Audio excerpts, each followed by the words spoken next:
Saya di sini atas nama Muhammad Ramadhani 24 OSP 090 ingin menjelaskan tentang apa sih itu PLC. PLC adalah perangkat elektronik yang dirancang khusus untuk otomasi proses industri. Berikut adalah perbandingan dua definisi PLC, sebuah asosiasi industri dan pandangan umum yang disarankan oleh beberapa ahli.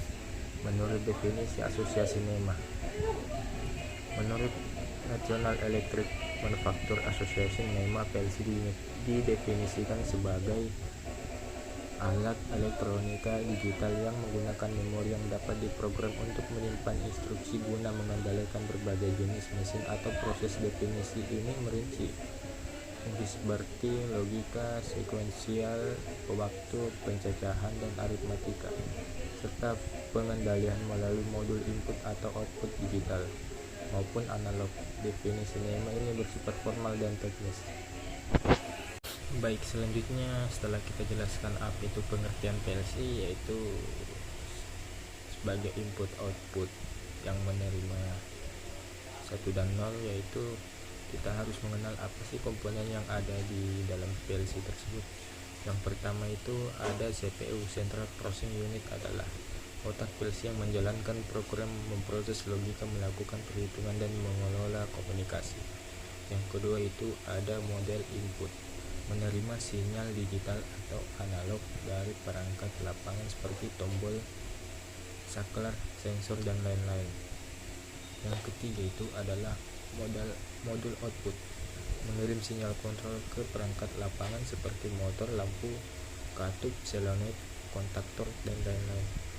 Yang keempat itu ada memori.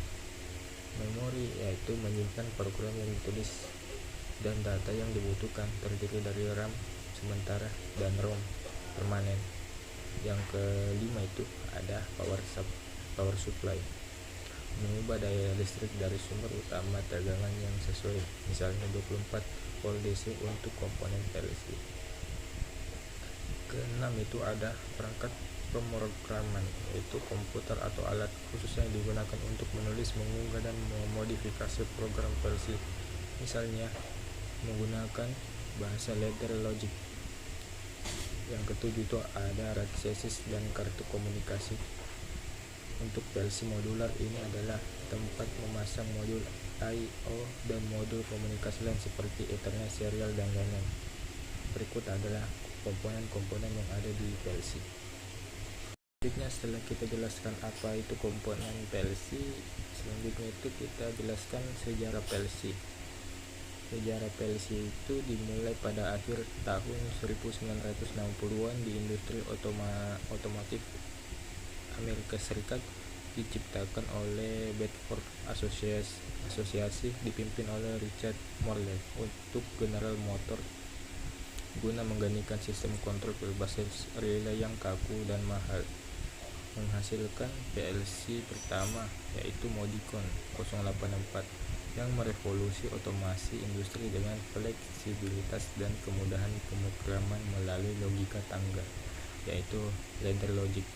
PLC pertama ini berhasil mengurangi downtime secara signifikan dan menjadi standar industri, berkembang menjadi lebih kecil, lebih cepat, serta mampu berkomunikasi melalui berbagai protokol jaringan seiring waktu. PLC ini unggul dalam fleksibilitas, keandalan tinggi, dan kemampuan kompleks untuk industri besar, sementara relay konvensional lebih sederhana, murah, dan kuat untuk aplikasi dasar. Perbandingan utama terletak pada pemrograman software versus kabel, skalabilitas, kecepatan respon, dan kemudahan diagnosis kesalahan. Selanjutnya, setelah kita bahas sejarah PLC, klasifikasi, dan apa sih perbedaan relay dengan PLC, selanjutnya itu kita akan mengenal macam-macam tipe PLC. Tipe yang pertama itu yang kita kenal itu ada tipe Siemens. Siemens adalah PLC raksasa dalam industri, dikenal dengan seri Simatic S7 yang menawarkan keandalan dan fleksibilitas tinggi. Tipenya itu Simatic S7/1200. Spesifikasi umum: desain kompleks, ringkas, cocok untuk aplikasi otomisasi skala kecil hingga menengah. Fitur memiliki modul CPU terintegrasi dengan I/O, input/output catur daya, dan opsi komunikasi seperti Profinet atau Ethernet. Ekspansi yaitu dapat diperluas dengan modul sinyal, tambahan input/output digital analog, dan modul komunikasi sesuai kebutuhan aplikasi. Yang kedua itu yang kita kenal adalah Rockwell Automation, yaitu Allen Bradley. Seri Allen Bradley dari Rockwell Automation juga memiliki pangsa pasar yang signifikan dan banyak digunakan dalam berbagai aplikasi industri seperti di Amerika Serikat. Tipe Allen Bradley yaitu Compact Logix 5000 series. Spesifikasi umumnya itu yaitu modular, memungkinkan penyesuaian jumlah I/O dan kemampuan, cocok untuk aplikasi skala menengah hingga besar yang membutuhkan kinerja tinggi dan kemampuan jaringan yang kuat. Fitur itu yaitu menggunakan software programan Studio 5000 Logix Designer, mendukung berbagai protokol komunikasi industri seperti Ethernet, IP, dan dirancang untuk tahan terhadap lingkungan industri yang keras. Yang ketiga itu yaitu Schneider Electric. Schneider Electric menyediakan berbagai solusi otomasi, termasuk PLC yang tangguh dan efisien. Tipenya yaitu Modicon M221. Spesifikasi umum itu yaitu compact dan ringkas, cocok untuk mesin sederhana dan aplikasi otomasi skala kecil, sering digunakan sebagai solusi hemat biaya. Fiturnya itu memiliki I/O yang terintegrasi digital dan kadang analog, port Ethernet dan serial RS458, serta dapat diprogram menggunakan software ESO Structure Machine Expert atau BASIC. Dapat dipasang di DIM rail atau di dinding. Sekian. Baik, selanjutnya saya akan menjelaskan komponen dan rangkaian yang digunakan. Yang pertama itu ada satu buah PLC, yaitu PLC Omron, tipenya CP1L dan 20 DLA. Yang kedua itu ada dua buah kontaktor, yaitu kontaktor forward, dan yang selanjutnya itu kontaktor reverse. Nah, seterusnya itu ada tiga buah push button, yaitu push button start, stop, dan reset. Ini ada satu buah buzzer, dan selanjutnya itu ada satu motor 3 fase. Baik, ini setelah kita rangkai. Selanjutnya setelah kita rangkai, mari kita masukkan ke dalam PLC ini sebuah program yang sudah kita program dari komputer.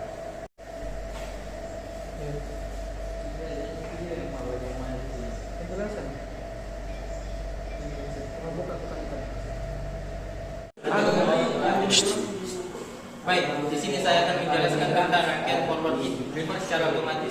Di sini kita mempunyai 3 input, yaitu yang pertama itu tombol start, tombol stop, dan tombol reset, dan memiliki 2 output, yaitu mesin 3 fase dan buzzer. Selanjutnya, ketika kita ingin menyalakan rangkaian, yaitu kita menekan tombol start. Setelah kita menekan tombol start, motor akan menyala selama 5 detik. Ketika setelah 5 detik, dia akan menggunakan kontaktor reverse selama 5 detik lagi.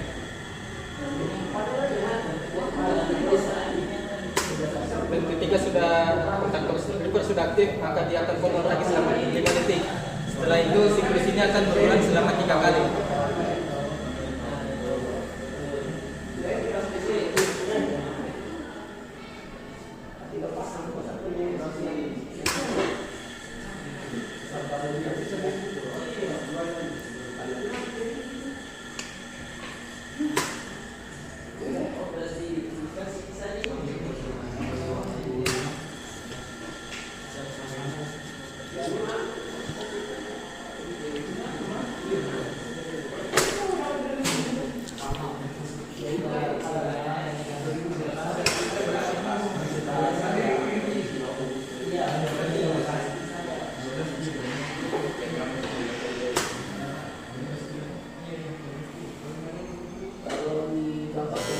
Baik, setelah 3 kali buzzernya akan menyala.